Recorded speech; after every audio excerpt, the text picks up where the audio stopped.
Good to go. I'll be good to go. All right. Then let's start in 3, 2, 1. What? Okay, let's start in 3, 2, 1, go. Suck. All right. So, this game, big improvement over the PSP release is we can skip all the cutscenes. Cuts out like 4 hours of the run. Amazing feature. So, at the beginning of the fight, of the game, we have a fight where you just spam spells. This game, like a traditional RPG, has your action abilities, your spells, and all of those are dictated by materia, which is basically equipment that you put on your character. We have 4 for now, and later 6 slots for those, which means we can later have up to 6 abilities equipped to ourselves. And those are, as I mentioned, spells or like certain like attacks or whatever. And we try to utilize those to the best of our ability and try to maximize their potential by, as you see here, comboing them. If you use an action ability, like for example my spinny move here, in the middle of a combo, it gets a little bit multiplier, and you see the yellow number, it means that it's stronger than it usually would be. That does not apply to spells, it only applies to action abilities, but that's totally fine for the purpose of the speedrun, as we'll eventually just go for those action abilities. You'll see we'll be using those very, very frequently. Now, this category also has a little bit of a twist. It mentions level 6 any percent. Now, why specifically level 6? Both Final Fantasy VII and Crisis Core start the game on level 6. And at least in Final Fantasy VII, you'll get level 7 in the first fight right away. In Crisis Core, level up is a little bit random. There is an EXP system that runs in the background, but you never see it and you never really notice it. However, if your EXP matches the level requirement, like for example, let's say you need 500 EXP to get from level 6 to level 7, then there's a chance that you'll be leveling up. Because at the top left, you'll see there's a little roulette wheel. The developers of this game were very, very enthusiastic about pachinko machines. Those pachinko machines are now a core, if not the core gameplay element of the game. And there is a way to deactivate them, because as you can imagine, if those things dictate your level ups, they can probably do a lot more. They can dictate your level ups, they can strengthen the materia or the equipment that we have, and they can also perform all kinds of special attacks, give us passive bonuses. There are all sorts of things that can happen with the DMW reels. DMW is what they're called. Not necessarily an important name because it's deactivated after this fight, so I won't be really mentioning much of it. Now, you see I'm just examining this spot. Every single time we enter this area, like the first time we entered from a story perspective, on every new occasion, we can get an item from this box. However, the first time around, which is right now, if we examine that pot 20 times, that guy over here keeps telling us, hey, you can only get 1 item a day. But if we are a little persistent, he just hands us the item that he got, which is the curse ring. That curse ring is essential because the curse ring allows us to deactivate those slot machines in the top left. You see there's a little dark color covering those now, which means they will never roll ever. But it also prevents level ups, which basically means we're a lot weaker later on. But of course, there's an upside to it. You get some stat bonuses. So at least for the beginning of the game, we're stronger than we would usually be. We're effectively like level 8 or 9, maybe, roughly. But that'll fall off very, very quickly. All right. So about the combat, do I understand correctly that it's fully action, no type of round-based anything involved? Or is there some kind of timed spacing between the attacks you're allowed to make and your enemies have? So funnily enough, that got changed with this remaster, because in the original, there was a very, very slight nuance in terms of turn-based combat, where some specific actions could be queued back to back, and where usually in the enemy's favor, you wouldn't be able to perform your action before the enemy finishes. Like, for example, running away from a fight, which we'll see later. But that downside has been removed from the game because with this remaster, they decided to revamp the battle style, or the the combat, there we go, the combat a little bit. And this combat is now a lot more action focused, which we have way swifter attacks, they're a lot quicker, we can dash back and forth, which this first attack usually never dashes in the original. So there are lots of differences. And at least in this version, there's no more hidden turn-based mechanic whatsoever left. Which means it's all 100% action-based. The only exception would be, oh, I guess it's not even an exception, but there are limit break attacks, which we cannot utilize because we deactivated those slot reels on the top left, but the enemy can use them. Because the enemies are also capable of unleashing their super attacks, which I will henceforth call DM because it's what we usually use as desperation move, a term. Just, it's quicker to say than super attack, and usually what we use in the, at least Final Fantasy and Kingdom Hearts scene, the DM.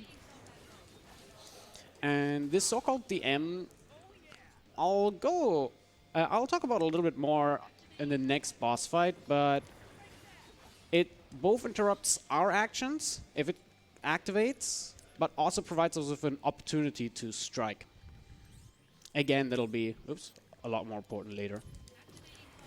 Now, all these battles are not random. These are all scripted, and most of them are consistent. I just do a certain amount of attacks, or use my spinning move, Assault Twister as it's called, or with these guys, I use spells. Because another thing this remake did is they added lots of elemental weaknesses to enemies. Lots of enemies that that never had an elemental weakness are now vulnerable to, let's say, blizzard, fire, or whatever. Which is very useful for us, especially later on, because they also changed the way some abilities work. A lot of things are just much faster in this version of the game, which makes it play a lot smoother.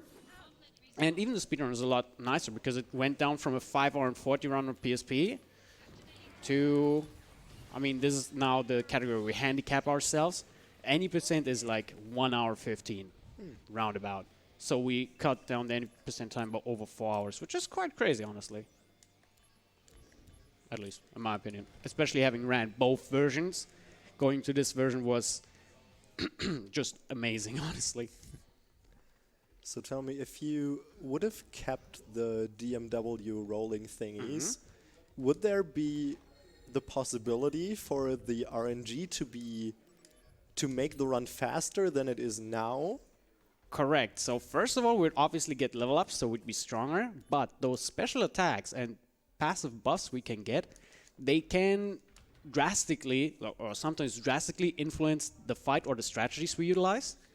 Which means the true any percent where we have those DMW running is lots of RNG.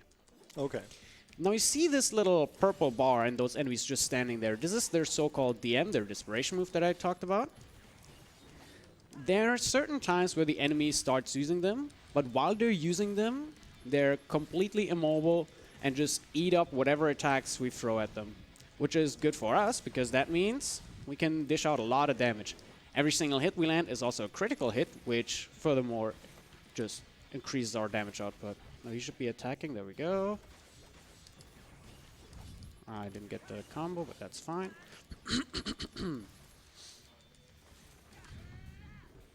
Now, specifically in the early game, a lot of the fights are very nuanced and can have some variety to them. I have to make sure that I do the strats in a very specific way, otherwise they go out of hand. Like, for example, this next boss fight is actually 100% scripted, but if I don't follow the script, then happy birthday. Then it's going to be fun. All right. Though this next upcoming fight, it's also RNG-based, but luckily not as long of a fight. I just need to basically adapt myself to whatever these guys are doing. Oh, that guy ran away. That's not nice. Okay. So Yeah, that was a little sloppy. So about your level cap, usually enemies in games do get rather strong towards the end of the game, and if you visit end game areas on a really low level, there's the opportunity for enemies to one-hit you, or to like one-hit KO you. Is that a thing in this game? Yes, which Okay. I'll elaborate a little bit, but this is the scripted fight I was talking about. I have an exact script of movements and actions that I want to perform here to make sure that I basically stun lock this enemy into a specific pattern. And you'll see after one more Blizzard Blade, he will now use his ability power, and I'll be able to land a gigantic hit at 1,600 damage with just one move. And that's the fight. This fight is 100% consistent.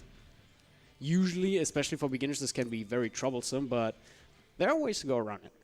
But the furthermore into the game we go, or the further into the game we go, the more tools we'll have at our disposal. So about your question, if enemies can one-shot us, that is actually one of the biggest issues with the level 6 or low-level speedrun. Because, yes, this game does not scale you at all. Some action games do scale you if you're in a disadvantage, but this game does not scale you. If you're at a disadvantage, you'll feel it. Which means we have to somehow mitigate that ourselves, which is rather difficult though. But there's a system that we'll unlock in about like 8 minutes that'll help us do so. And I'll elaborate that a little bit further once we get there.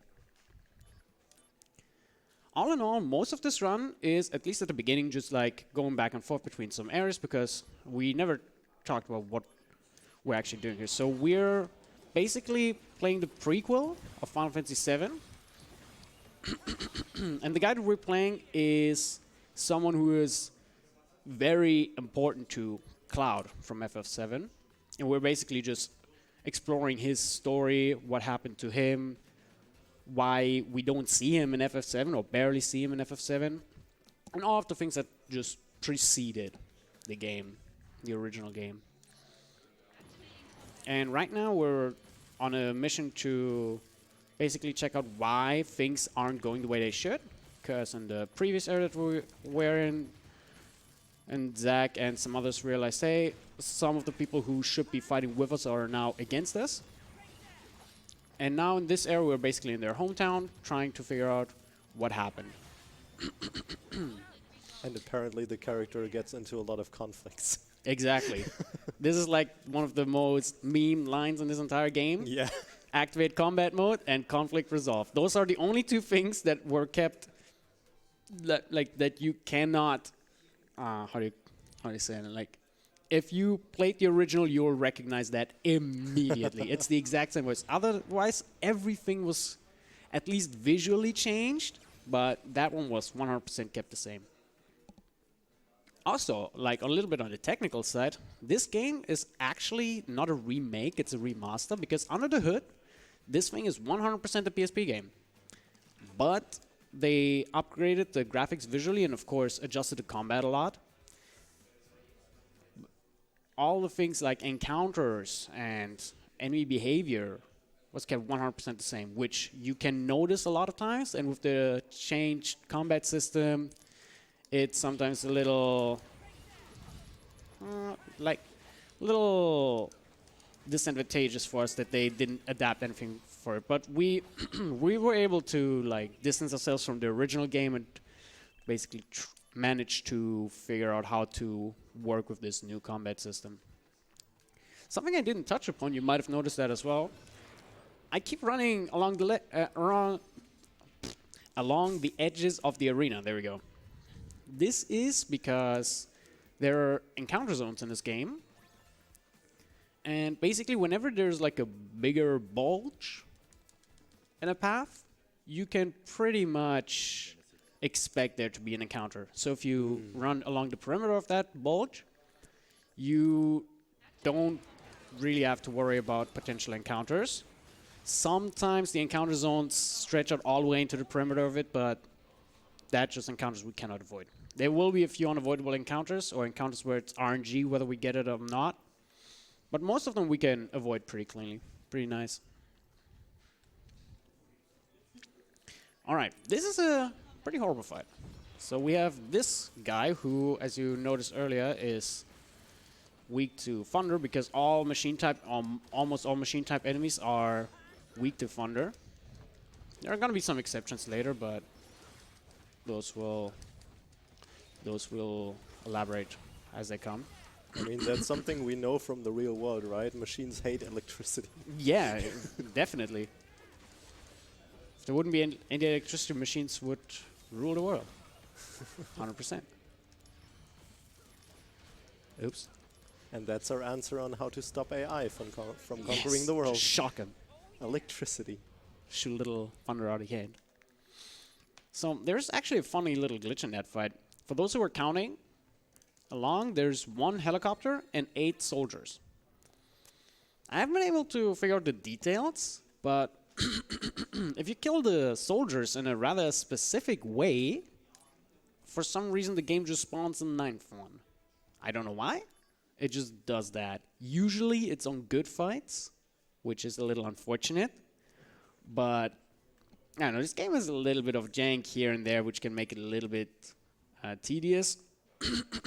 But it's really not that bad. Alright. This game, as with many Square Enix titles from like the 2006 era, because that's when this game originally released, there's some minigames involved into the core gameplay. The first one we have right here, where we have to cut the shells, and this minigame can actually be optimized a little bit, because you can slash the shells that are flying towards you at a very early timing, like pretty much before that reticle shows up, which would be the perfect timing. But you also want to avoid at least one of the shells that isn't the last one, because the last one, if you miss that one, the fade out takes longer than if you hit it. So I'm just gonna miss this next one by swinging early or just not swinging at all. And it also skips an animation that happens later where we get some money for cutting down the shells. We would get an extra text box for 500 extra gil just because the guy who sent those shells after us is like, hey, yo, good job. Here's like 500 extra gil. One big thing about this route is that money is very, very, very important. It took us quite a while to pinpoint what we need, what we don't need, and pretty much figure out the whole monetary situation for us. But we were able to basically determine exactly how much we really need and how much we can skip. Because starting in the next chapter, we'll be needing all of that money. All of it. And you'll see why in a second. For now, one of the hardest boss fights on the run, even though it's rather early, Bahamut. He can defeat you very quickly. What you basically want to do is you want to bait some back attacks and combo assault twisters into him, but never with a full combo, because you'll never get it off safely. If you lock yourself into a full combo, except for this part, you usually get punished for it. You cannot animation cancel your attacks, which means whatever you do, you have to commit to it. Now he's got an ability power right here. I'm going to run behind him because something I didn't mention, enemies that get hit from behind take double damage. Basically a critical hit that we land. During the ability power, that doesn't matter because we have guaranteed crits. But after the ability power, we want to position ourselves in a way that the next assault twister will actually just get the critical hits. That was a really good fight. I'm proud of that.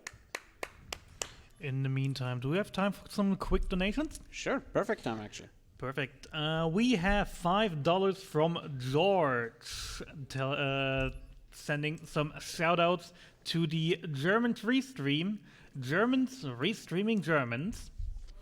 And that one goes to the ukulele music bit war, which now has 8-bit in the lead. And also we have another $5 donation from myself, from Hapkainame, writing Memes or Dreams, the bit war's opened. And with that, Kotemon is back in the lead on the Digimon incentive. Alright, so right here in this little section, we just unlocked basically the core part. Oops. The core part of what makes level 6, well, not really possible, because it would be possible without it as well, but like fast, pretty much. We unlocked Materia Fusion, And we now have 6 materia slots, but the materia fusion is the more important part. Materia fusion allows us to combine, or fuse, as the name suggests, 2 materia, and those usually result in either a stronger materia or depending on like some charts and tables and all that stuff that you don't have to memorize because there's a wiki for it, so we use that for routing, or we just try and error it. But this materia fusion allows us to skyrocket our stats once we have the money to do so and the means. And we are pretty much done with the monetary side. And once we finish the next story section, we'll also have the means to do so by acquiring a specific materia or having a specific materia be purchasable. That I'll elaborate again once we get that far in. Another thing that changed, because this part of the game basically everything before this was like the tutorial. Bahamut is like the end game of the tutorial, the final true test, because that fight is actually kind of hard. But after Bahamut, everything becomes a little easier because a lot more tools are available. Again, the 6 materia slots now. We have materia fusion, which is completely broken, or can be completely broken if you know what to do. And we also get the so-called first class bonus, which is something they added in this remake, or remaster. They added in Reunion. If you finish a fight under specific conditions, like not taking damage, blocking every hit, or for example finishing with magic or abilities, you'll get some of your HP, MP, and AP back, depending on what exactly you did. And some of the fights are routed in a way that we want to end with specific results, so that we recharge our AP and MP in a specific way to have just enough for like an upcoming fight, for example. If we get hit, for example, we have to rethink like 3 fights ahead because we suddenly won't have enough ability points or AP to utilize those attacks.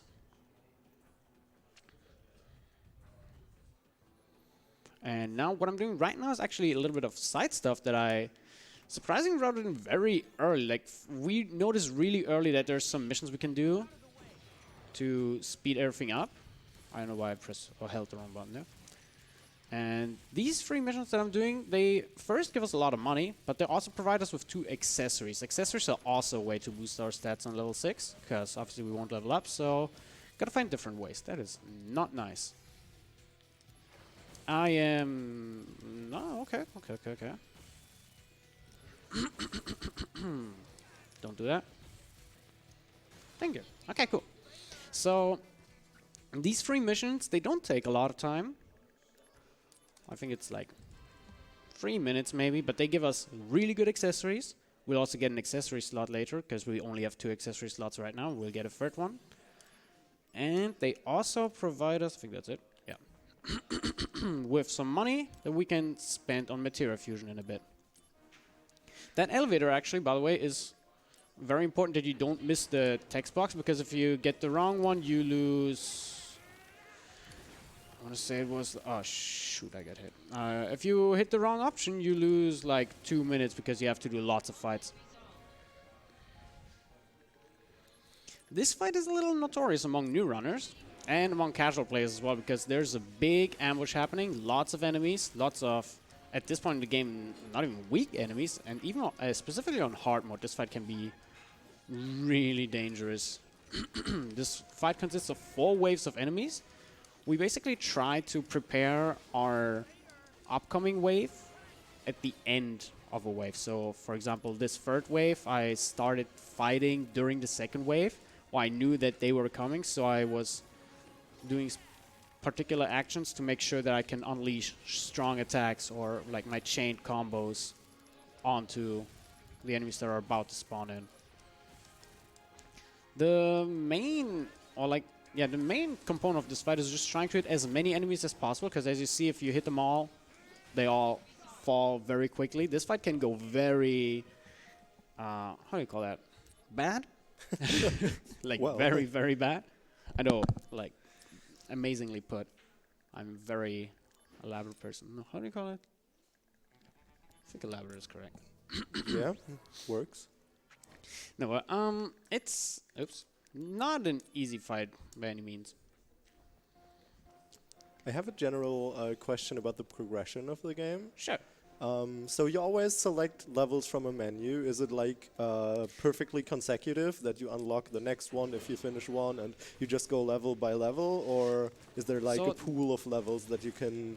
That was actually just the mission system, the optional side quests that are a remnant of the PSP era, because this game originally released on PSP, meaning they tried to put in bite-sized portions of the game for like on the go, so you can play the game for like 5 to 10 minutes and then put it away.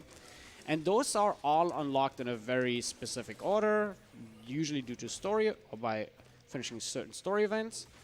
A lot of times also by just finishing other missions that precede those. They're like in a chain. But those we won't even touch anymore. There was just that one little section of them where we just needed to power up a little bit. Now, materia fusion. What we're gonna do now is we're gonna sell pretty much everything we have, except for hopefully the powers, if I can avoid it. Yeah, I should be able to avoid it. And now I'm gonna buy 10 fires, 1 thunder, 10 cures, 8 libras, gonna unequip power attack, and now I'm gonna utilize lots of materia fusion. It may look a little bit random what I'm doing, because I'm basically just combining a cure material that has +1 spirit, which is magic defense, and a fire material that has no stats attached to it. But all of this is obviously due to a very specific reason, and that reason is we are abusing the way this material fusion system is designed to give us a huge leap in strength. And now I need to make sure that I don't mess up, but basically we're just manipulating all the stats on these materia to make sure that all of them have attack bonuses, and those attack bonuses need to skyrocket into like double-digit numbers. The damage cap, or the strength cap is 255 attack. And while we won't reach that attack, the game expects it to be at like 75 or 80 at the end of the game. We're going to reach that right now. Or we're going to get very close to it at least, which is good considering that we cannot level up at all. Wait, what was a barrier? Barrier and cure, right? Yeah. I need to make sure that I don't mess up, so I have my notes here on the ready, because messing up on these is not good. Some more fires and cures. Power attack and cure. Gonna do this real quick before I forget. Fire and Libra. Fire and... It's not Thunderblade, it's... Is this Assault Twister, or was it... Wait. Unequipped Thunder. Thunderblade, please. Yes.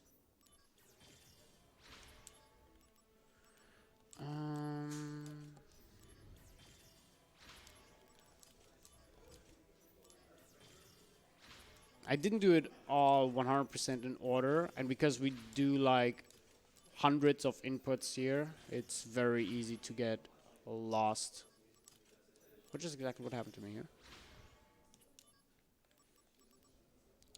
Do I get a 12 one here, or 1 sec? Fire and this Assault Twister. I think I was also supposed to put 1 more attack on power attack. And now I'm gonna re-equip my stuff.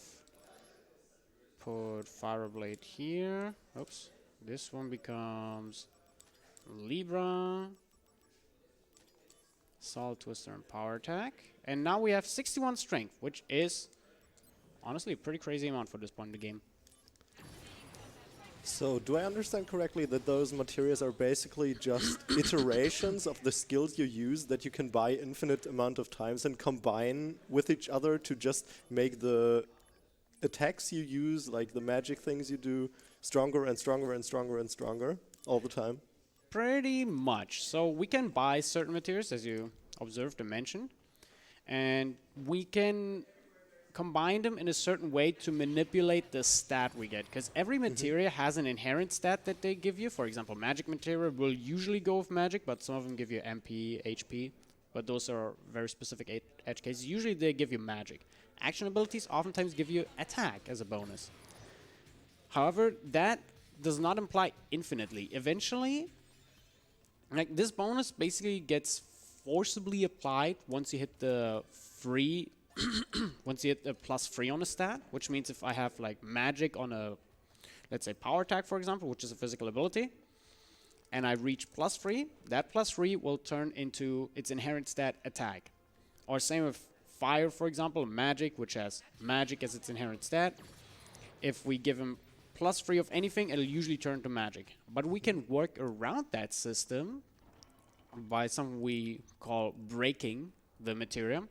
And just by utilizing the materia fusion in a very specific way, we can break those materia, meaning that we can surpass this little intentional barrier that you're supposed to have and get, like, let's say +12 attack on a materia with very low cost to fuse, because the fusing process also costs with like a specific currency that doesn't really come into play in this run.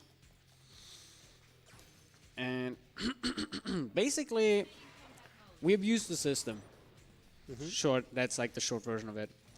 And the bonus attack you get from that doesn't just apply to that specific move, but is like a passive attack boost to all your attacks? Exactly. It's Okay. basically just a stat boost. As long Alright, as I equip alright. that materia, that stat boost gets applied, but it does not limit my boost to that specific move. Oh, that's cool. Which means if I I have, can for see example, why that is strong now. exactly, because if, for example, my fire spell has +12 attack, it doesn't mean that my fire spell is like +12 damage, or however you want to quantify that. It means that my fire spell, in addition to just providing me with the ability to cast fire, also allows me to get a +12 boost to my attack, which right now I have 61 attack. That's very late into the game, honestly. I forgot how I do this fight usually, but it's fine as long as I don't get hit. Good. This is one of the fights where it's, for example, very important that I don't get hit, because I want to use 2 Fire Blades and a Thunder Blade. I forgot the exact order, actually. But as long as you use 2 Fire Blades and a Thunder and don't get hit in between, you're golden. Because then you get your no damage bonus, you get plus 30% AP back, which puts us at, what is it, 73 AP, and we need 72 for the next fight. So those little post-fight bonuses with no damage and all that actually come into play in this run, which is pretty cool, honestly. It's a system that I initially thought would be very useless to us, but nope. Seems like it's actually very, very much useful. Now, the most important part of the run, we first... Oh, there we go. This is what I forgot. I can fix that. Yeah, okay. No, I actually remember. Okay, I can fix that. So, I just picked up a chest with the jump material. Jump, for those who have played the game, you might already know, is... It used to be pretty shit, but it actually is the strongest thing we have available to us, to ourselves now. Let me actually check. Can I fix what I got wrong? Let me check. I would say it should work, but... Oopsie. I'll deal with that somehow. I'll deal with that somehow. For now, what I'll be doing is jump. And this Libra.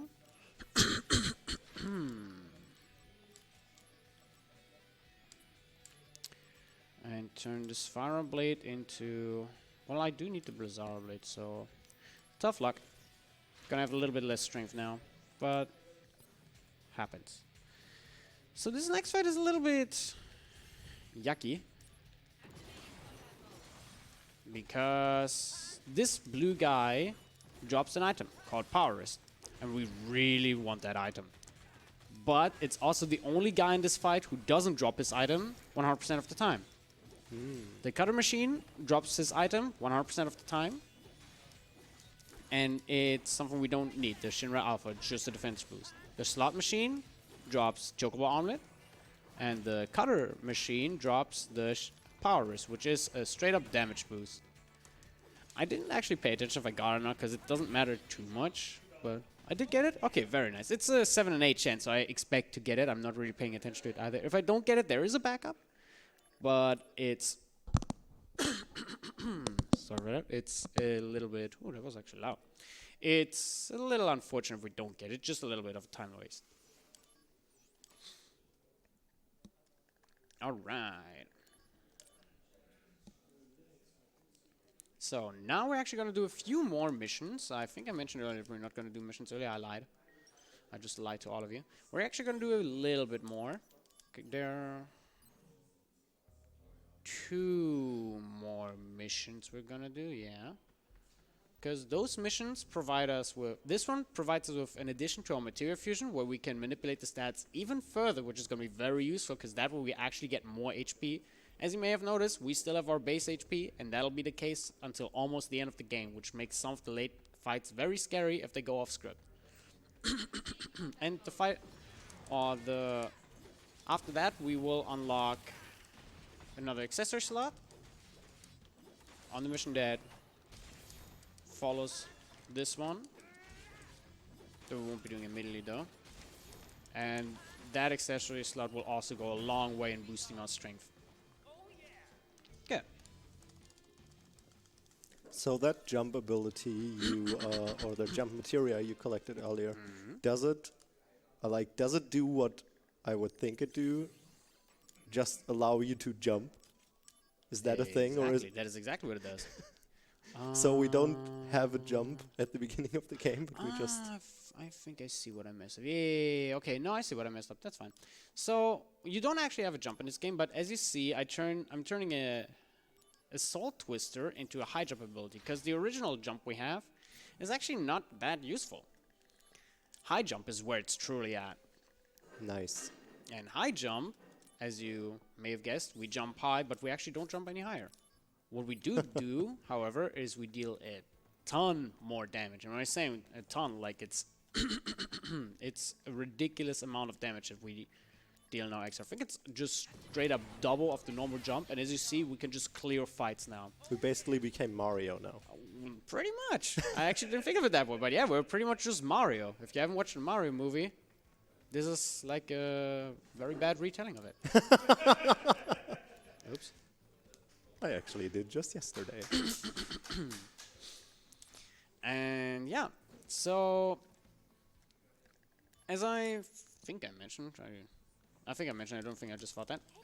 This part of the game is a big turning point because now we have high jump, and high jump carries us through most of the game. If you don't know how to beat this game on level 6, just get high jump and spam it. If you want to be fast, there's like a bit more nuance to it. You actually want to know how to spam it. You want to know what to use before the high jump. You want to know when to use the high jump, and maybe even utilize some other strategies, because there's like one material, at least for any percent, that is a little stronger than high jump, but it's not nearly as safe. But in the meantime, we're just making some friends in the slums here. Actually, okay, I got a little bit of time save here.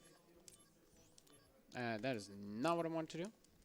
Bye-bye, time save. What we're doing here is we're basically trying to find a kid who stole our wallet. And we had to talk to some of the people here. The people all don't like us, though, because we're from the company that destroys their city.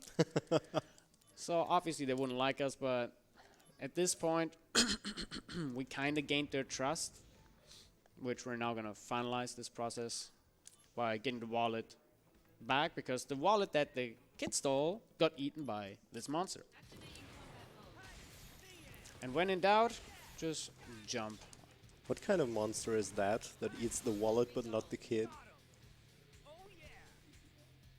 Money hungry, I don't know. Probably I don't know. I don't like that monster. Not that I like monsters that eat kids. I was about to say. Just gonna say that, I guess. I personally would say the monster that eats money would be Joe Jimbo. If for the people that I know Final Fantasy. guess, but I think those things look a little bit different than your gym. At the very least, they were like missing. How do you call those things? Swords. Yes, they didn't have swords. So,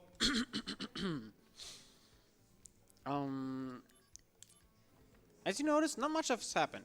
These slum sections are generally more of an exposition rather than big gameplay sections, but after or following those slum sections, we usually have a gauntlet of battles upcoming, which is also the case right here. We now got the steel material, one of the most important material, because not only our HP, or not only is our HP low, but our AP, are basically our means to cast abilities, like high jump, it also doesn't increase. So what we do is we use the materia fusion, and we use the steel ability for that, to basically give us more of that AP that we so desperately need to spam high jump.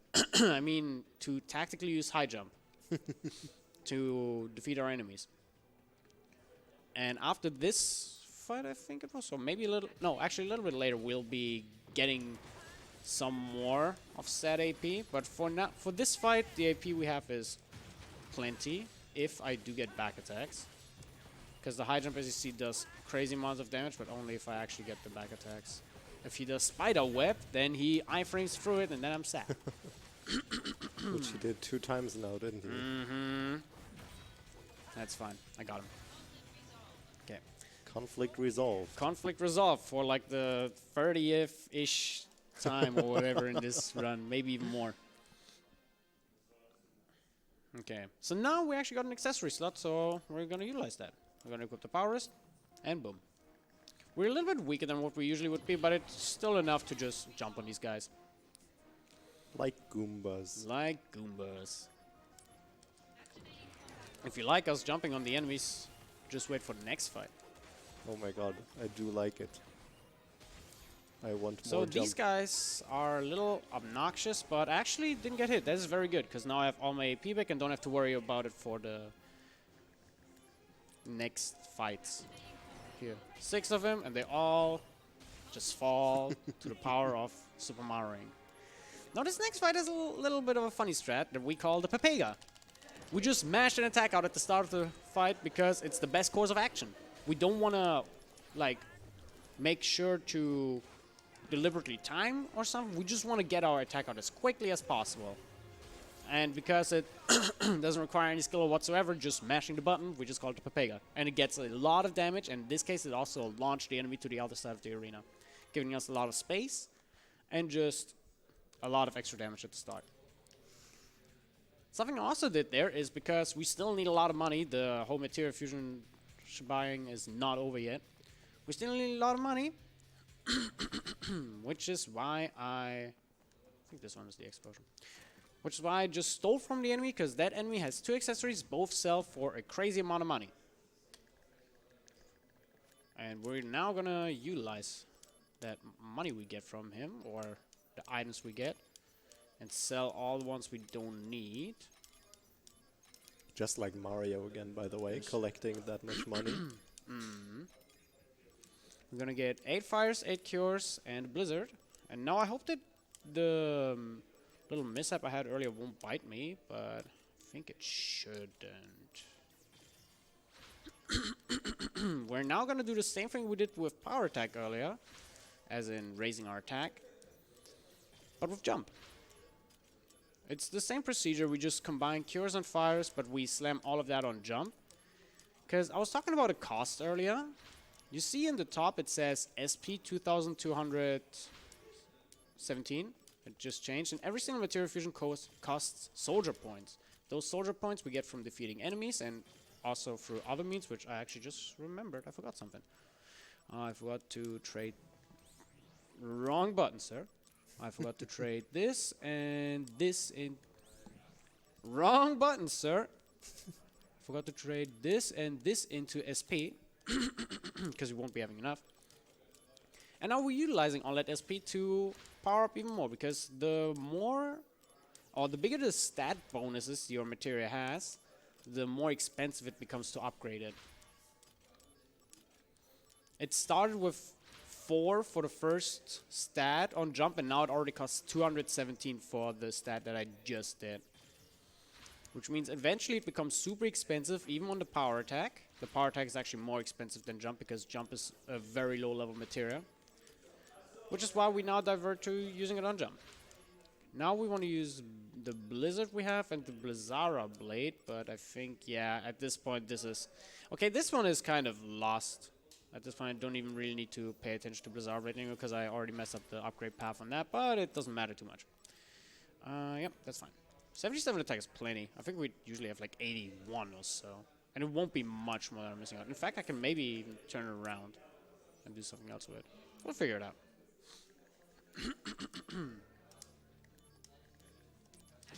Now, Bahamut Fury. If we get lucky, Bahamut Fury will fall now. Okay, we didn't get lucky. That is actually the missing string. But yeah, this fight is actually one of the first ones that is supposed to take a little longer, because this fight, he has quite a bit of HP and he also resists every single element, and his super attack that he was about to launch there, it's pretty hefty. It takes 87.5% of each of your HP, I mean, of your current HP, and all of your MP and AP, which means you're pretty much defenseless except for items you have. But at this point, we are at end game level of strength, and we're gonna go beyond that even. This end game level, oops, I was in the wrong chapter. This end game level of strength we have is massive for mid game, as you can imagine. If you'd have the strongest, like the, I don't know, weapon that you find in the last dungeon in a regular RPG, and just use it mid game, you'd be destroying everything as well. And this is pretty much what we're doing here, just with the help of material fusion. Now, again, a little bit as a difference between level 6 and any percent. Any percent doesn't really need to do that because it naturally gets some strength, and just increasing your level, regardless of your attack stat, already increase your damage output. And eventually, of course, that damage output, or the time it takes to get more attack, outweighs the time you save. So any percent has a very low threshold of how much you need to do. A lot of level 6 is really, or a lot of the difference with level 6 is really just having to catch up with any percent, which in the end will be far behind it anyway. But that's not too big of a deal. Good. So that was another slum section. That one has quite a bit of exposition, but luckily with all the cutscene skips we can, well, skip it. And now we're in Modeaheim, one of the pivotal points of the story, because main character is gonna die here. Spoilers. Oh my. And yeah, spoilers for...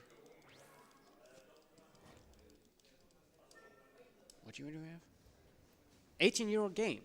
Oh wow, the game's 18 years old, I think. 2007? I believe it was 2007. Maybe 2008 or 9. I'm not 100% sure. For a very old game. And yeah, this is also where we start noticing that we are, in fact, not as strong as an any percent. Because any percent would just blaze through these next fights. And while it'll still look fast, if you know what any percent looks like, we are quite a bit slower, and it'll become like much more apparent the further we go into this. Now there's one big difference in the remake compared to the original. That chest that I just obtained the spell from originally contained death. Death was important. Like, it was crucial for the original any percent route on the PSP. When we initially routed the game, first thing we did is check out, is Death still there? Surprise, surprise, it wasn't. Death was not there, so we actually had no idea what to do. But, luckily enough for us, oh, that's unfortunate. Luckily enough for us, magic is not as good as it used to be, mainly because the action abilities were buffed tremendously in this game. This encounter is a 50-50, by the way. This one I get or I don't. I can't really do anything about it. But yeah, this game actually giving us the spell here is not even that bad, because the spell will be very useful in the following fight. Not this one, but the one after that. What we'll do here is we'll abuse something that I didn't touch upon. I mentioned earlier that if you combo your abilities, you'll get those orange numbers. And if you combo your... this also applies if you combo your ability into the ability power of the enemy, where you deal a critical hit. Or we have a guaranteed critical hit. If you break that ability power, which gives you a critical hit, with an action ability, then something that we call damage storage gets applied, because the game kind of forgets that the enemy is not in his powering up form anymore. So it'll still let us do one more critical hit. If we just follow up an attack immediately with another attack, Fire Blade's on circle, right? On circle. If we follow up our ability attack that broke the ability power of the enemy, with another ability, it retains the critical bonus. So we'll still deal increased damage to the enemy, which is very useful. As you might imagine, because we basically get a critical hit for free. And I utilized that on Genesis, the guy that we just fought, by the way, the red guy with the wing on his back. By the way, a very important character, but he doesn't really appear a lot. That was his first appearance in the speedrun, at least. And this next fight also utilizes that system, this damage storage system, where we basically transfer the crit, or extend the crit timing out of, or beyond the ability power gauge. And even just generally fights after this point will utilize that a lot. So if you see me getting critical hits without the ability power or without hitting the back of the enemy, that's why.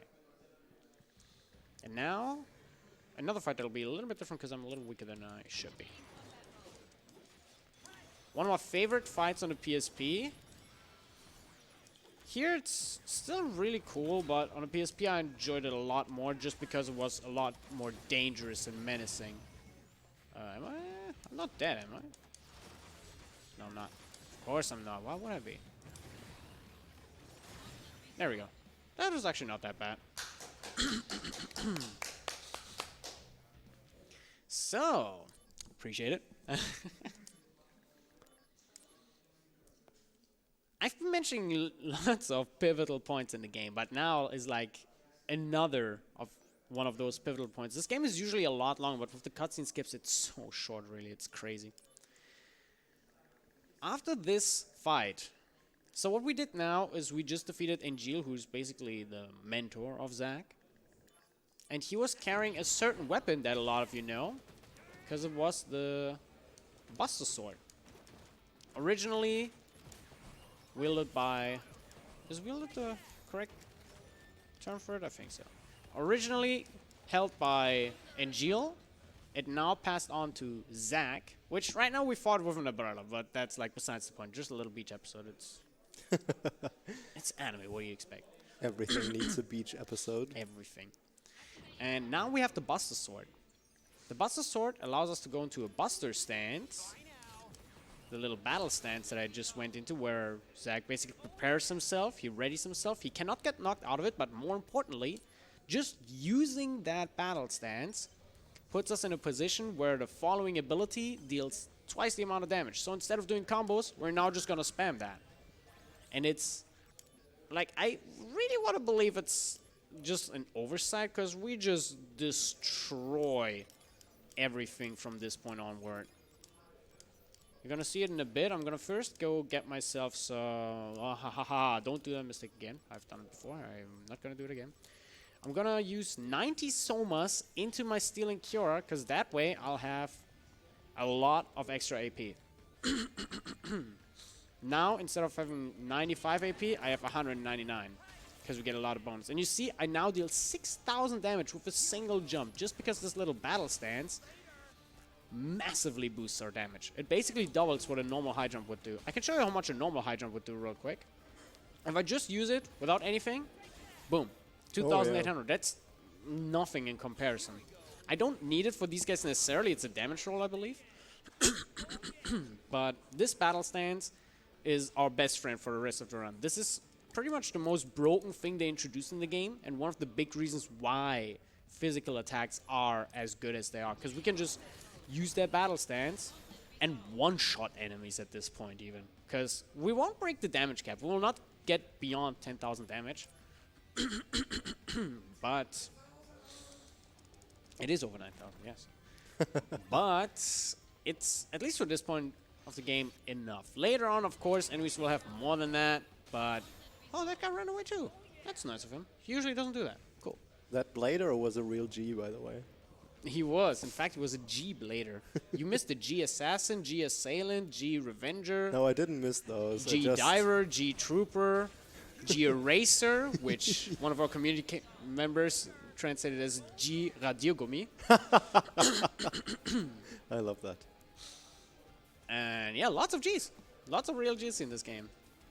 All derived from the name Genesis, which Genesis, by the way, the main villain of the game. I didn't mention him a single time because he's kind of unimportant. He doesn't really do much except for sending his troops out.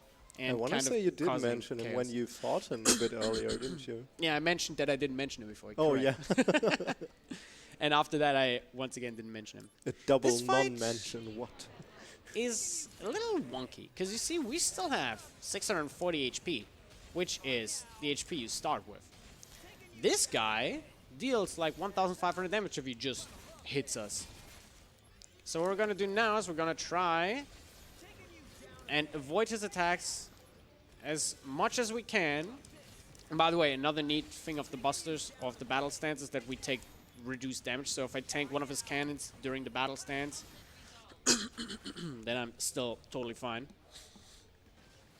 But basically, this guy, if you're not careful about how you space out your high jumps, he can catch you between high jumps because there's some time where you're vulnerable, and that can be deadly. He can not necessarily end runs because it's a fairly quick fight, but it can cost you quite a bit of time if you don't know what to do. A lot of these fights now look like I'm just spamming, and while eventually it kind of turns into more or less just spamming, it's more like, what do I call it? It is kind of tactical. By the way, there's some enemies breaching the perimeter over there. We're supposed to tackle them, supposed to dispose of them, but it's actually optional. It's faster to just let them go through the gate and let them wreak havoc in the city. So now we wait like about a minute until all of them are gone. If you do finish this, you do get a materia and you get access to, well, not post-game content, but you do get access to something that, something that locks an achievement in this game. And just this in itself is also an achievement. And a few items, but those items are not, how do you call it, unique. So now we just wait until all the enemies breach through. Those are the last 3 enemies that are just dangling around in the background. By the way, do we have any questions? I 'Cause I've been don't kind of right monologuing. now, actually. No. All right. I'm fine. But what's your favorite beach episode? I don't know. Favorite what? We were talking about beach episodes. What's your favorite favorite beach episode?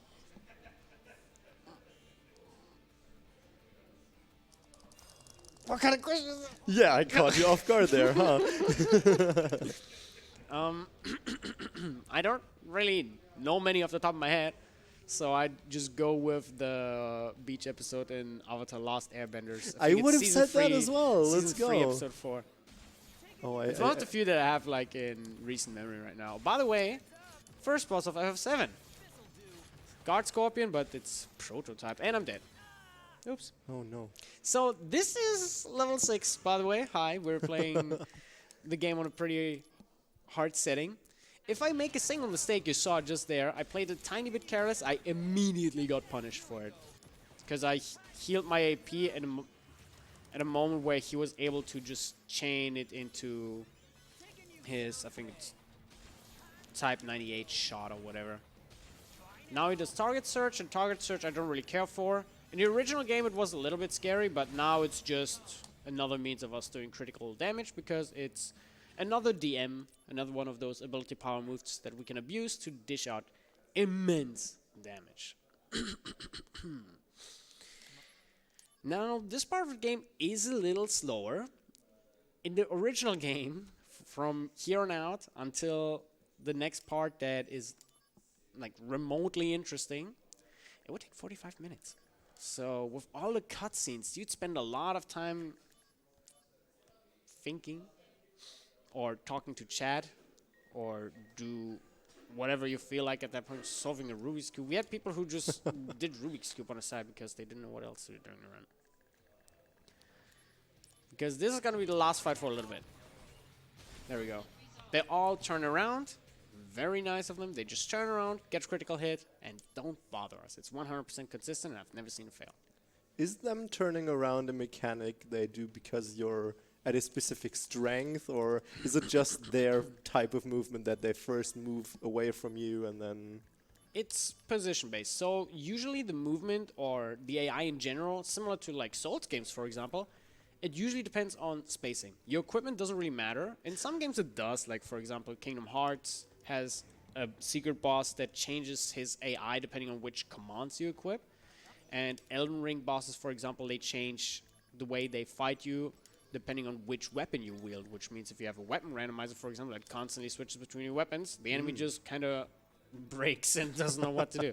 But in this game, this does not apply. In this game, it's usually spacing or a flow chart. A lot of these games back in the day, FF7, just turn-based games in general, and even early action RPGs, let's say Kingdom Hearts, or like Kingdom Hearts 1 specifically, because 2 already had a little bit more of an advanced system, and Crisis Core. A lot of these games had a flowchart system in which the AI would act. So they would have one move that they would start with, for example, and depending on how you react, like what you do you deal damage? Do you flinch? Do you make the enemy flinch? Do you distance yourself from him? Do you just dodge it straight out, or maybe summon a party member, change your weapon? Many things. The enemy adapts to that and just continues following its flow chart. And it's a little bit similar here. The enemies kind of just have specific things they do if you're at a distance, or they do moves in a specific order. And these guys, for example, they're at a perfect distance where they want to reposition themselves, because it's basically just a sentient turret. Sentient turret, cannon, whatever you want to call it. I think they're called sentinels or whatever. And because you're a little bit too close, they do have a melee attack, but because you're a little bit too close, they try to distance themselves first, just to make sure that they can shoot at you, because they need to have a certain distance to activate that move initially. It's interesting to me that they wouldn't get spawned into the fight at that distance then. That is correct, but I think that's probably a remnant of the original game, because in the original game it didn't matter as much, and here we just figured out, hey, we have the battle stance, we have high jump, just get him. Nice.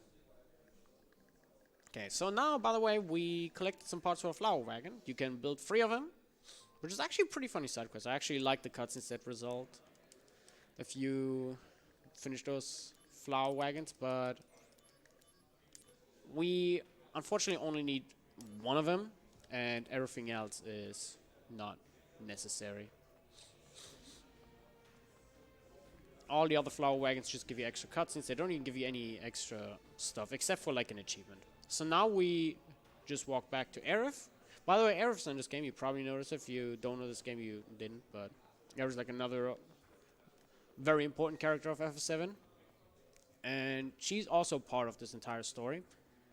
However, her arc kind of ends for the most part soon, because now we're going to visit her one more time and then head to basically the climax of this game, which is Nibelheim. And if you played FF7, you know that Nibelheim is like a pivotal point in the entire story of Final Fantasy VII. Lots of things transpired there.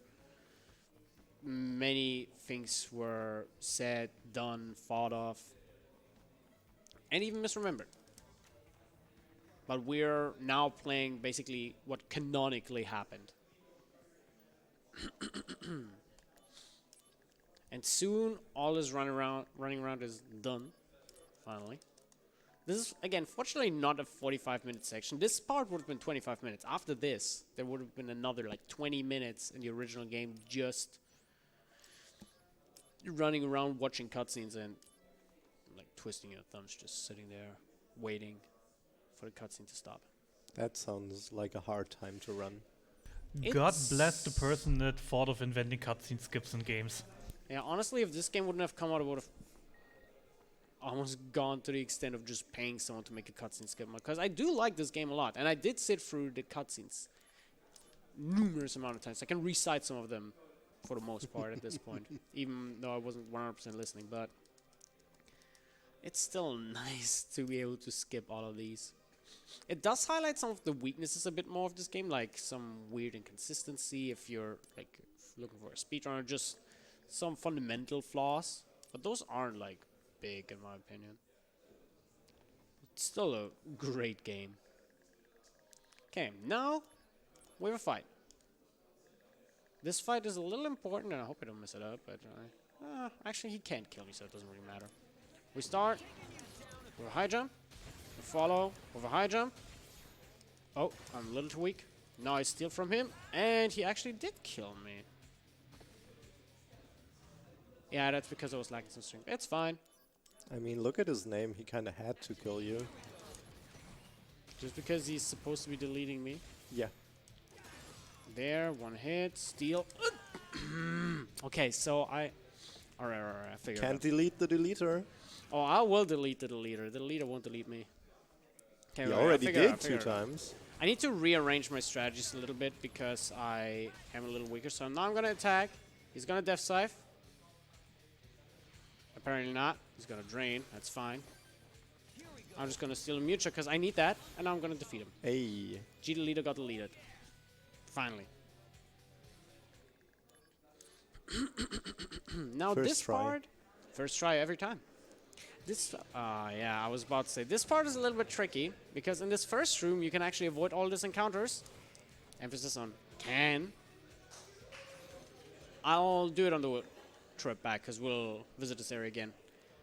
But this next room, we used to think that we were just doing a mistake or something like that. Turns out, these encounters are all just 50-50. It's all just 50-50 whether you get the encounter or not. So we just ran past the first zone, got an encounter. Second zone, we got an encounter. There are 4 zones. So if we go by purely by odds, we should, quote unquote, not be seeing any enemies anymore. But you and I both know that's not gonna happen. Is that encounter 3 or 4? That is encounter number 3, and now encounter number 4 is gonna be right there. Wow.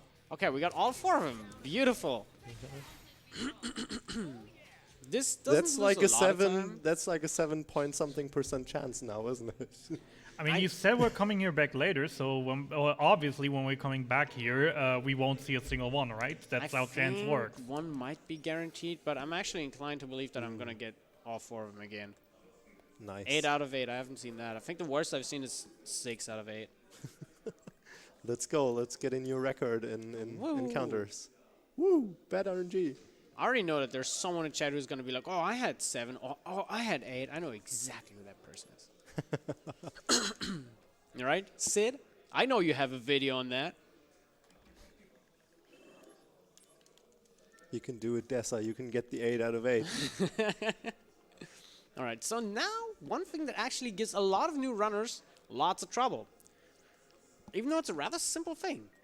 There's a vault with a passcode. That passcode gets generated the moment this chapter starts, and we need to figure out the passcode. The first digit we're just gonna guess because it's only 4, 5, or 6. And now we're gonna have to count the chairs. Number 4, so it's 4004. Now we're gonna have to count the ghosts. Some of them can hide in the background, so I'm gonna stay there a little bit. That's 5. 4504.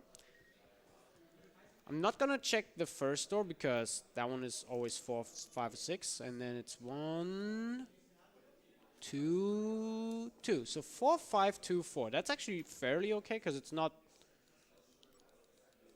that much I have to scroll here. And that was perfect. Okay, so we got the 1 in 3 chance to instantly get what we need. That was that little cactus character. I've seen that before. Correct. Cactor. He was hiding in the vault. And he gave us a really strong material that comes with plus 15 attack attached to it. And something that we usually don't see in this run, which is What's a Cure and Steel? I don't have Cura. Oh no. I did something funky earlier. Wait, can I just use Cure? I guess we're gonna have Steel. Doesn't matter too much, I'm not gonna use Cura anyway. Now we're gonna fuse our jumps. Jump and high jump. We're gonna fuse the Blizzard that we bought earlier and slam some potions into it so we get 60% HP bonus. Now we're gonna equip that barrier. We're gonna equip Vital Slash. And this Vital Slash is vital. Because Vital Slash, it has plus 15 attack, which is ridiculous. It's just a bonus plus 15 for pretty much no effort. When I figured that one out, I was amazed by how easily we can obtain it. Because I thought there's actually big side quests attached to it, but turns out we can just go get it. No side quest needed. It is part of a side quest, but you don't need to initiate it to access the Vital Slash. Another thing that it does not appear in level 6 runs, which is basically the biggest RNG point of any percent. Materia can level up, just like we can. And if Materia levels up, it becomes quite a bit stronger. Meaning that if our jump, for example, or high jump... Oh, we skipped that encounter, finally. If our high jump gets a level up, it means that our high jumps in the future of the run will be a lot stronger than before. Which is huge. Like, actually big. Because that can change strats and change the course of so many fights. Can save you so much time. It's eventually gonna come down to the point that you cannot get record without getting a high jump level up. It's not the case yet, but eventually that'll happen, and that's how impactful it can be. This is the 7th, isn't it? This is the 7th. We actually got 7 out of 8. Let's which go! Is, amazing. I mean, you said it's the highest you had, right? I think it's the highest I've That's seen. cool. Yeah. Worst RNG possible. Nah, 8 out of 8. I mean, not the worst possible, but worst you ever had. Can't even succeed in failing. Amazing. Oh, I forgot something. Ooh, whatever. It's not a big deal, but it's gonna make a later fight a lot scarier. It's fine. I can go without it. Now we're gonna fight everyone's favorite Edge Boy. Edge Boy. Oh, hey, I've heard of that character. Sephiroth, correct. We're just gonna use... Oh my god. This is gonna be a tragedy. We're just gonna use Vital Slash, and my lack of strength is actually gonna hurt me a lot here. Oh, never mind! Let's go. Oh, I got bailed out. Okay. I got lucky. Let's go. So Sephiroth is actually very easy because we have Vital Slash. Vital Slash, I only sung its praises with like its stats and it being mastered, but it's also a guaranteed critical hit with lots of damage potential. As you see, boom, 9,340 just by using it. It's a crazy amount of damage just for spamming a move. Now, the move does have a lot of wind-up, so you kind of have to know when to use it because you cannot cancel it. If you use it in an unopportune moment, enemies like Sephiroth, they just one-shot you. They don't care about your health. Even 900 health is not enough, even though that's not even the base health anymore. And now, like, some cutscenes, some, like, unimportant stuff. Some people die, some people get stabbed. And basically one of the most epic scenes in the game. One of the most, not the most epic one. That one was way before. So, given you just fought Sephiroth, does that mean we're closing in on, like, the end game? Correct. I mean, as far as I know, he's a rather endgamey character, isn't he? Yes, so he's actually, like, in the original run, we'd still have another hour to go because he kind of concludes the climax of the game, yes, but there's more happening afterwards. Sephiroth is not, like, the main point of this story. Sephiroth is part of it, but he's not, like, the main character, the most important. Oh my, I just forgot something. I have not made that mistake since, like, 2018 on the original version. But I'm glad I remembered because I actually have my notes here. I'm supposed to be getting a dresser key, otherwise I can't proceed the story. Let me go get it. Originally, I forgot that one and just lost a minute in a 5-hour run, which was a little devastating. But I eventually beat that record by like 3 minutes, so it wasn't that bad. And now I did it again. I'm kind of surprised I managed to do that again. But it's fine. So this chapter is a little bit on the longer side, but it's not that bad. Because a lot of it is just like basic exposition, what happened. This is like a time skip right here. And that time skip is kind of important to the story. I'm not gonna talk about all of it. But it pretty much is what ends up leading into the events of FF7. Do I need this? I'm just gonna get it. Doesn't hurt getting some money. The visuals here kind of remind me of the mansion in Resident Evil games. Fun fact, this picture used to have a watermark on it. Oh. Yeah. They left that in the game for like 1 or 2 patches and didn't remove it. It just had some stock image watermark on it. It was the funniest shit we've seen here. But eventually they got rid of it. If I would have been able to play on an older version, I would have definitely shown you what the watermark would have looked like. Okay, so this fight can cause a little bit of headache because if you want to go fast, you don't want a battle stance. It saves you a little bit of time, but that also means that the captain will always survive. And these guys can spawn in very, very poor compositions. Because you basically have to defeat 3 sets of enemies quickly enough while Cloud is getting dragged away over there because he is Weak. weak, yeah. He looks like a drunk guy getting brought home after a long night. And that's what he's going to look like for the rest of the game. At least we're not going to see any more movement out of him. And yeah, it's luckily not that big of a deal with high jump, but oh my god, of course you had to just do that right when I was saying it's not that big of a deal. He just healed. Sure. It's not a big deal because the fight is still rather quick. Oh, you were out of range. Brother, what the hell? Alright. This fight is not that big of a deal in Remake. And a remaster. In the original version, if you were playing on hard mode and doing a speedrun, this is actually a fight that is completely up to chance because we have to use methods that don't, like, we have to use a little bit, one might say, unorthodox methods to win fights, but just ejecting enemies, and it's just completely RNG based. So I'm glad that on level 6 right here, and even on hard mode, we don't really have to take those routes, because it is a little bit miserable. It is not the best thing in the world to rely completely on RNG to even just finish the fight. Not just finish it fast, but finish in the first place. I mentioned minigames earlier. This is another one. We're basically supposed to be shooting those sentries. Nah. It's like, there's no benefit to it. It's just a little minigame. You get some stuff after it. But that stuff is not the worst things in the world. Like, if you're okay with aiming, you can do it, but if you don't get like at least 3/4 of them all, it's kind of a waste of time.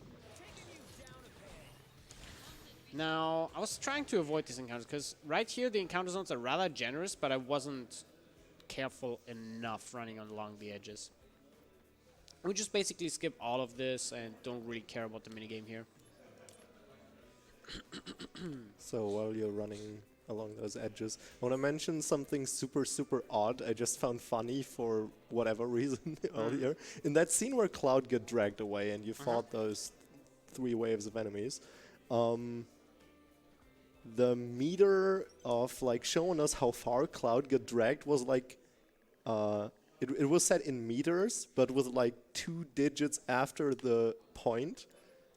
So they basically gave us an exact centimeter description of how far he was being dragged. Exactly. I never wanted to know more about how far Cloud gets dragged along the ground. It's so specific.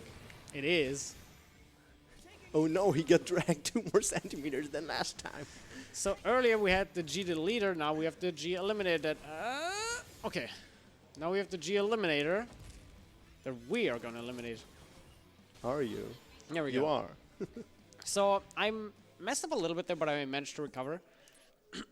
Because you're meant to use some Somacy, which are AP restoring items, just to continue being able to use high jumps. But I used it in a moment where he suddenly was able to get off an ability power, or his desperation move. I did have enough awareness of just using a high jump without any battle stance or whatever to... we do deal less damage that way, of course, because we don't have the times 2 multiplier. But I was able to just cancel that ability power because otherwise I would have died. Because it actually ignores defense too. So aside from being strong, it also just doesn't care about our defense, so it will just defeat us. One of the few optional chests we pick up because this actually contains a shop. This is the only missable shop in the entire game. Correction. This is the only missable shop within like the regular gameplay.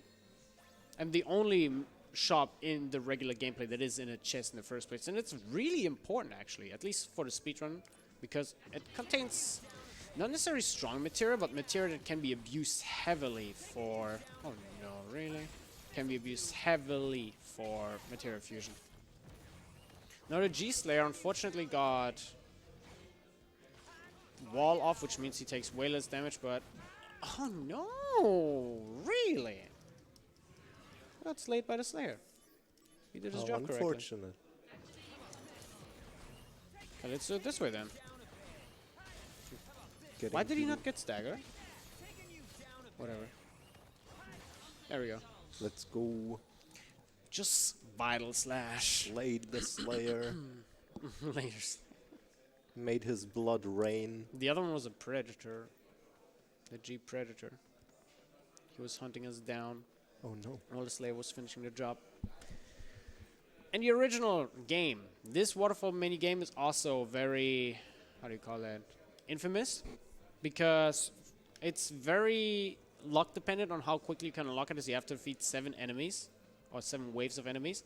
But luckily, in the remake, it does not matter, because it takes too long to unlock. Even though they cut down the amount of enemies you need to kill by half, we only need to kill 3 waves. But the reward is not even useful anymore. Hollander. Every single time, or the first 4 Vital Slashes we do, we'll make him stumble. And after that, we just continue spamming a few of them. And then we use high jump until the fight's pretty much done. That one worm is still alive. I don't like that. Okay, fine. We defeated Hollander. This is honestly a really easy fight. And it was, like, always easy if you don't let him get an action off. He can be very obnoxious because he can cause all kinds of status elements on you. Curse being one of them, but we are already cursed because the DMW usually gets stopped by the debuff curse. We don't mind that. We already have it. But he can also cause like poison, silence, just obnoxious things that we don't want to deal with. And he also dispels you. So if you have a wall up, for example, to increase your defense, or half the damage you take, he dispels it. He gets rid of it. And this is the final chapter of the game, chapter 10, where we're basically close to finishing the game at this point. The main gimmick of this dungeon is there are 7 goddess material that we have to pick up, and there is like an extra dungeon attached to this, which you would think is mandatory, but you can actually completely avoid. Like, you can finish the entire game not even knowing that there's an extra dungeon. Even though the extra dungeon does lead into the final room. I don't know what exactly they were thinking when designing this, honestly. Because personally I would have made that dungeon mandatory, because it also contains a boss at the end. Or at the very least have it tie into all of this a little bit more. It's pretty cool that you can unlock like the actual entrance of the dungeon within this area by observing properly. Like you would basically enter this little tree over there.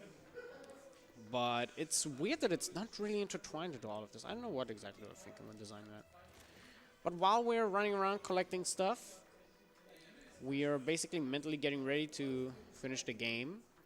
So it's just collecting the 7 and then final boss? The final boss is. It's like basically a gauntlet of 3 fights. All 3, or each of them being more dangerous than the previous one. I did forget to pick up an accessory which will make the second fight immensely more dangerous, but I can play around that. There are ways to play around it. It's not that big of a deal. In fact, I have an idea even. But first we're gonna buy some more stuff to basically stock up on resources. We're also gonna buy a Blizzaga and one Octa Slash or Lucky Slash. We're gonna use Blizzaga and Steel to get AP on our Blizzaga, and we want to be able to use the Blizzaga later. We're gonna go Barrier and Drain, as well as 80 potions for more HP. Then we go Gravity and Fire Blade for Assault Twister. And then Assault Twister and Octaslash for Assault Twister Plus, which is unbelievably good. And now let me think for 1 second. Actually, I cannot do what I was thinking of. Alright, yeah, 88 strength is alright. It's not bad. I'm gonna heal up real quick because I have time to do so. And now that was the last minute we do. Now it's just the boss gauntlet. We're gonna approach this altar, put in the 7 materia, which I hope I didn't forget any. No, I think you collected 7. Yeah, I did. But we had one runner who like didn't know which one they missed, and they were just flabbergasted when they arrived at the altar without them all. This guy is dangerous. If he hits me with 2 Trifling Daggers, I am done for. So I'm trying to avoid it at all costs. And other moves are also very, very dangerous. This guy's just generally a menace. And this guy is kind of a run killer, because you can get hard stock on him if you really let him, I guess, take control of the fight. That's another Trifondaga. That's a Faraga. Usually this goes a little bit smoother, but because of my missing attack and just generally not wanting to die, I'm playing it a little bit safer just to make sure I can get him down. This fight is very, very dangerous. Exactly, first one down, 2 more to go. And this second one is gonna be the hardest part, because I forgot that item earlier. The item earlier would have given us Fire Element to our attacks, in turn reduce our strength a little bit, but the enemies that we're fighting here are weak to fire, which is very, very useful. Oh, that's quite a difference in size. That is true. So now what we're going to do is we're going to abuse the Battle Stance and Assault Twister Plus, having multiple hitboxes, because you see we constantly get critical hits, basically. And that is because the backside of this blade is not necessarily glitched, but it's not what you would necessarily expect it to be. So we just check the front, side, and the front and the 2 sides of the sword to see where the critical hit spot is. And in this case, I found it instantly. It's usually fairly easy and quick to find. But you need to be like ready to potentially search for it. So now I'm just gonna spam attacks until he retracts the sword, and now I'm gonna spam magic while he's in the back. This is why we bought Blizzaga earlier, just for this fight, and I messed up. This is the dangerous part. I didn't even notice that there was another one alive, so I did not pay any attention to him. That's fine. This is, I would say, the hardest fight of the run, especially if you don't have the fire ring, because those guys take 6 hits instead of 3 to be defeated, the little scythe guys. They also take reduced physical damage, so they're the only thing in the game that kind of resist us. And all the elixirs were picked up throughout the run. The first 5 we had, we sold them all in Chapter 3 to do Materia Fusion. And now all the other 5 that we have are going into this fight. Because this fight is just that scary.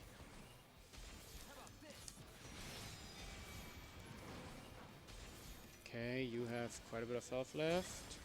That's it, right? Okay, this time I actually scrolled for the arena to make sure that there's no one else left. Unfortunately, he has a lot more health left than last time, so he's gonna use Shadow Flare now. Which is basically just a grounded move that'll hit us a few times. As long as I don't get hit by the proper hitbox of it, it's totally fine. I don't have high potions, which sucks a little. Okay, critical hit spot.